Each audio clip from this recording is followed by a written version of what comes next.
Ma'asyiral muslimin rahimakumullah, setelah tahun ke-10 itu mulailah dakwah keluar kota.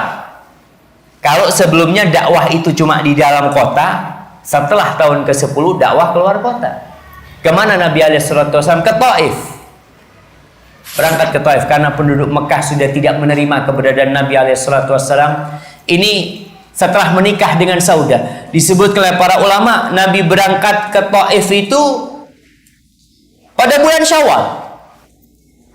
Menikah bulan Syawal sama Saudah, berangkat ke Taif bulan Syawal. Karena ini waktunya berdakwah. Beliau tinggalkan Mekah, berangkat ke Taif. Dengan harapan mungkin orang-orang Taif bisa menerima. Ternyata lebih dahsyat siksaan yang diberikan oleh orang-orang Taif.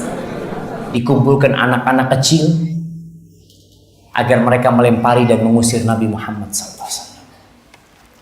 Nabi pulang dari Taif. Di tengah jalan Allah kirim sebagian bangsa jin yang masuk Islam. Seperti di surat Al-Ahqaf ayat 31 jemaah. Allah ceritakan tentang bagaimana masuk Islamnya jin. Allah ingin menghibur Nabi SAW. Manusia nggak masuk Islam, ya udah. Kewajibanmu cuma menyampaikan jin masuk Islam. Masya Allah. Di sini seorang mengatakan dakwahnya nggak sia-sia. Keberangkatan beliau ke Taif nggak sia-sia. Ternyata jin masuk Islam. Dan di tengah jalan, dalam kondisi beliau menunduk, tampak hina ketika diusir dari Taif, Allah kirim Jibril bersama malaikat penunggu gunung. Malaikat itu mengatakan, Malakul Jabal, dia mengatakan, ya Muhammad, in syi'ta an udbiq alaihimul akhsyabain. Kalau kau berkehendak, wahai Muhammad sallallahu alaihi wasallam, aku akan timpakan 2 gunung kepada penduduk Mekah, bukan kepada penduduk Taif yang rajin, kepada penduduk Mekah 2 gunung itu. Karena yang menyebabkan keluarnya Nabi SAW dari Mekah ke Taif itu penduduk Mekah. Jadi kuncinya ini orang Mekah. Kata malaikat, kalau kau berkehendak, aku akan timpakan 2 gunung. Sebagian mengatakan 2 gunung itu adalah Jabal Abi Qubais dan Jabal Qu'aiqa'an yang ada di dekat Safa dan Marwah. Apa kata Rasulullah SAW? Allahu Akbar. Kita lihat bagaimana kesabaran Nabi. Udah disiksa sama kaumnya, udah diusir, bahkan sebagian sahabatnya dibantai, beliau masih optimis. Tidak, jangan.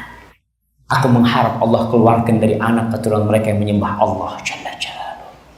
Karena tujuannya ini bukan balas dendam lah.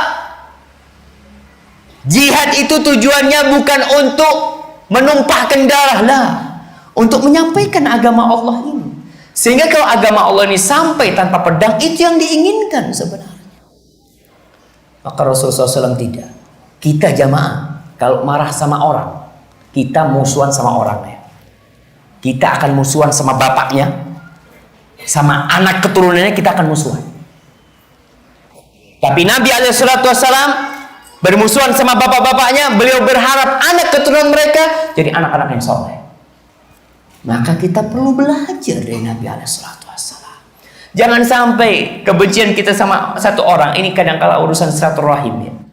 Orang kalau satu kerabat kadang-kala ada masalah, itu sama keponaannya nggak nyapa, keponaannya sama aminnya nggak nyapa. Padahal yang ada masalah bapak sama bapak.